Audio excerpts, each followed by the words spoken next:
Maswerte po tayo sa ating bansa dahil kinikilala ang kakayahan ng mga kababaihan. At ngayon pa nga po, makakasama natin ang 4 na tinaguriang mga makabagong Pinay. Kung bakit po sila makabagong Pinay, yan ang ating aalamin. Kaya ngayon po makakasama natin si Mami Pearly Eusenia, isang working mom from Laguna. Ilang beses na pong nalugi sa negosyo, pero hindi naman tumigil sa pagpupursige. At mapalad na nakasama pa nga sa tinatawag na Millionaires Club ng UNO. Mami Pearly, hello! Welcome to Moments. Natutuwa nga ako kasi before, nanonood lang ako ng Moments. Ay, yeah. nako. And ang dami ko natututunan bilang isang mami. At ngayon ho, nandito na kayo. Oo nga eh. Pero bago po natin ipagpatuloy ang ating kwentuhan, ay kasama rin po natin ngayon si Mami Ann Bacho, former corporate employee, turned into consistent top earner and self-made UNO millionaire. Naku, puro mga milyonaryo palang katabi ko dito. Mami Ann, mag-greet ka naman sa ating mga Mami viewers ng Moments. Hello, Miss Gladys, and hello sa lahat ng mommies na nanonood ng Moments. Pero ang sabi nga ni Mami Ann, siya ay isang avid viewer din ng Moments. Yes, sobra. Dahil sabi Sobra nga, po. di ba, hindi na ng mga mami sa mga raming natututunan dito. Marami Siyempre, talaga. lahat po talaga. At syempre, isa rin pong kasama natin, si Fred. Isa naman pong scholar. Dati nung college siya. Isang graduating ka na ngayon, ano? Fred, ano ba? Graduating student. And after 10 months, aba, nakakatulong na sa kanyang mga magulang. Akalain niyo yun, siya na ang nagpapaaral ng kanyang mga kapatid. Hindi ka pa man nakakagraduate ng tuluyan, eh talagang nakakatulong ka na sa iyong parents at sa iyong mga kapatid. Ano? Mag-hello ka naman sa ating mga Moments viewers.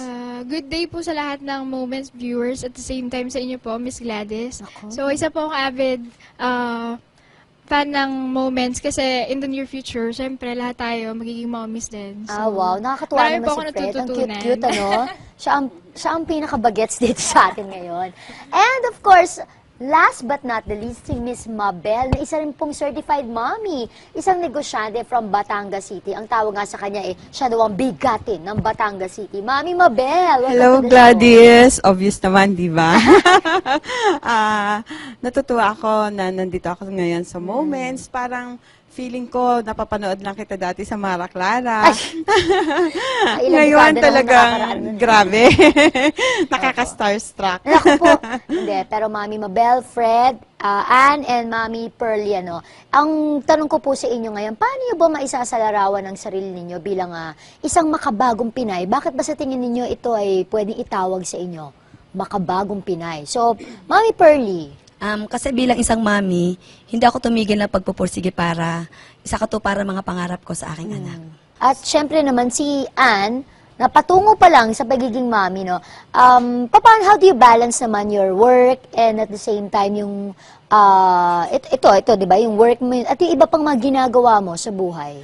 Siyempre, priority ko pa rin yung family ko, but at the same time, yung ginagawa ko, I always make sure na may oras ako para dun sa family ko, tsaka para dito. And ginagawa ko kasi itong UNO ngayon, part-time lang. So, mostly 4 hours, 2 hours. So, may freedom pa ako na magawa ko yung ibang bagay. Hindi lang para sa family ko, para rin syempre, para makapag-relax ka. Masarap din bilang babae ngayon, masarap din yung hindi ka lang puro work ng work, na enjoy mo rin siya, di ba? Ayun. So, that's what makes you makabagong Pinay, no? Ayan kay Fred naman na batang-bata, no? How old are you, Fred? I'm 21. 21. So, at the age of 21, talagang na. nakakatulong na sa parents. Bakit sa tingin mo may consider ka makabagong Pinay? Kasi na-balance ko yung pag-aaral at the same time, yung pag-part-time ko sa business na to.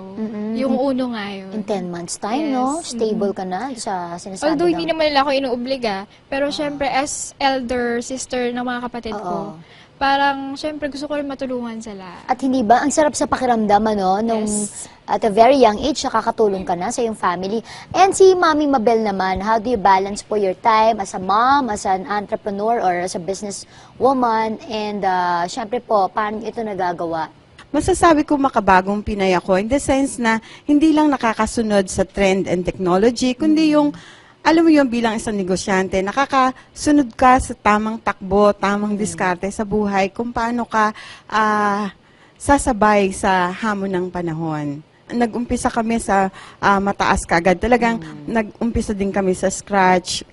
Kaya lang, ang nakakatuwa, talagang, nung mamit ko itong Uno, para makatulong ka, hindi naman pwedeng mamigay ka lang ng isda. Kailangan, turuan mo rin sila kung paano mangisda. At through Uno, nagamit ko siyang vehicle para makatulong ako sa kapwa ko. Hindi lang health-wise, pati yung financial status ng mga tao. Mami Pearly, ano yung pinaka masasabi mong unforgettable moment sa buhay mo ngayon as a mom, as an entrepreneur? Ang pinaka-moment na hindi ko makakalimutan nung pinanganak ko yung anak ko, si Zia. At the same time, yung moment na, naiyak tuloy ako eh. Yung moment na, alam mo yung pakiramdam na nakita mo siyang may sakit. Tapos wala kang pambili ng gatas. Yung napagdaanan niyo po na yon. Yes. Pero good thing, nakilala ko ang Uno kasi gumaling siya sa isa sa ultimacy ng Uno. At the same time, yung financially, naging stable na yung family. May mensahe po sa inyo, iyong mag-ama. Ito, panoorin po natin ito. Papasalamat ako kahit na medyo busy ka. Nabibigyan mo pa rin ng oras yung ating anak, kabit dalawa. Nagagampanan mo pa rin bilang isang asawa. Lagi kang mag-iingat, mahal na mahal ka namin. Kay Fred naman tayo, what was your unforgettable moment? Most unforgettable moment sa akin, yung inuwi ko yung car ko, yung brand new Honda Jazz ko, after 10 months doing Uno, Wow. doon sa bahay namin. Tapos nakita ko yung smile ng parents ko, wala talaga siyang kapalit. So, Talaga para sa akin, naman. yun talaga yung pinaka-unforgettable sa akin. At the age of 21, nakakatulong na. Tapos may sarili pang kotse, no? Talaga namang bihira naman talaga sa panahon ngayon ng ganun. At dahil dyan, akala mo hindi mo to ine-expect dahil meron tayong VTR dito. 'Di ba? Ng iyong mga magulang. Eto, panoorin mo to. Si Freddy, yung anak ko, mabait na bata yan. Tapos masikap sa pag-aaral. Nakakatulong na siya. Nung nag-i-school siya, bali second year college niya sa PSBA. Ano na siya eh, scholar siya. Tapos, siya na nagpapaaral sa sarili niya. Tapos, gumagawa yan ng mga bracelet, yung may mga birthstone. Tapos, binibenta niya sa mga eskwela niya. Pero masikap talaga siya sa pag-aaral. Sabi niya, sa ngayon, dahil nakapagtrabaho na siya, nakabili siya ng kotse, nangako siya na papaaralin niya yung kapatid niya. Magpapasalamat naman ako sa ganon. Sa ngayon, natutuwa ako kasi nakakatulong siya sa akin. Malapit siya sa mga kapatid niya. Message ko sa anak ko, my firstborn daughter, just continue be good, hard work mo, tuloy mo lang, stay beautiful. O, ano masasabi mo doon? Stay beautiful. Oh. Lagi. At saka talaga naman nakaka-proud talaga, 'di ba? Bilang magulang yung achievement mo, 'di ba? Tsaka napaka-enterprising mo pala. Pero mo gumagawa ka pa ng mga bracelet, 'di ba? Ay nako, talagang ideal na anak itong si Fred. And of course, to Mami Mabel and Ann, naku niyo to inaasahan. May nais din magbigay na mensahe sa inyo. Ito naman, yung mga taong natulungan ninyo. Unahin natin yung para kay Mami Mabel. Ito po, panoorin ninyo. So, na-meet ko po si Tita Mabel. Doon niya po sa akin in-introduce po yung business. Unang-una, nagpapasalamat po ako kay God. Pangalawa, kay Tita Mabel, yung nag-introduce po sa akin ng business. Kasi, although ganito po yung age ko, tawag nga po sa akin ng mga tao, utoy, parang mukha po akong bata. Pero dahil po sa training, especially leadership training po ng company, so na-develop po yung personality ko. Hindi lang po yung sarili ko, financially, emotional, spiritual. So, ang laki po ng tulong na naibigay po sa akin. Ayan, ako Mami Mabel, nakakatuwa naman, nakatulungan mo pala si Utoy. Si Ken Fukuda, tama po? So, ano po masabi niyo sa message sa inyo ni Ken? Hanga ako sa batang yan kasi talagang grabe yung pinagdaanan niya. Pero despite of everything, talagang bumangon siya. Saludo ako sa kanya. At syempre, naku, baka magtampo naman si Ann, di ba? Sabihin niya, ba't ako wala? Wala talaga. Hindi, joke lang. Talagang meron ka pa ring VTR. Syempre naman, no? Ito naman ang para sa'yo, Ann.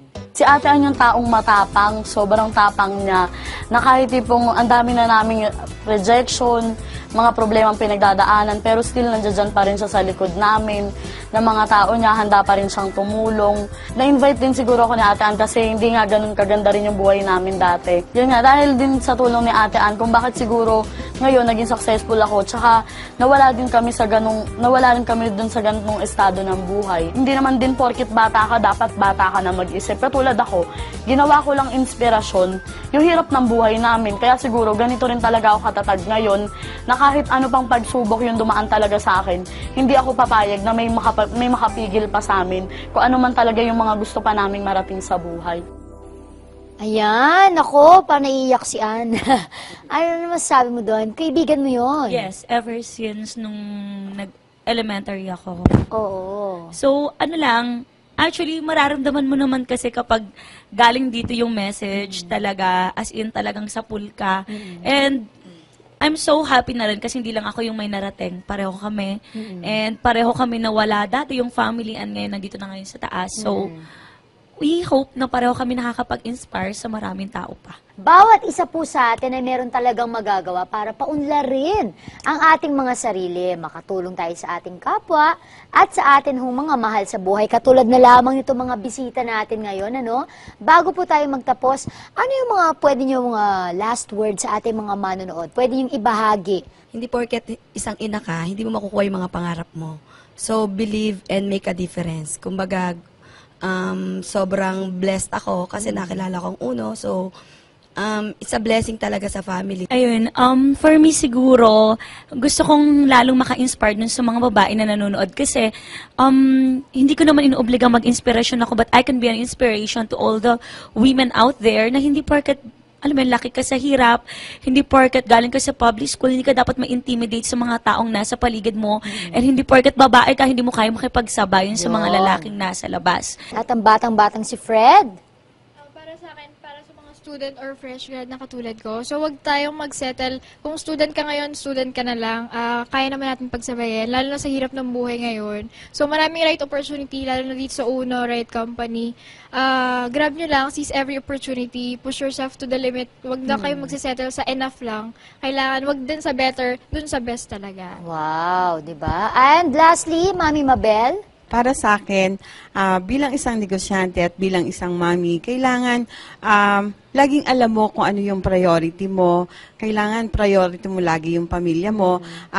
Ako, kahit isang negosyante, I see to it na hindi ko napapabayaan yung bawat aspeto ng pamilya. At, syempre, be a blessing to others, di ba? Maraming salamat sa inyo, Mami Mabel, Fred, Ann, and Mami Pearly, and happy 3rd anniversary po sa grupo ninyo, no? Binabati din natin si Mr. William Barbo, Oliver Chua, and Herbert Chua. Gayon din po ang kanilang mga may bahay na nanonood din po ng Moments. Naku, wag po kayong bibitiw dahil magbabalik pa rin ang Moments!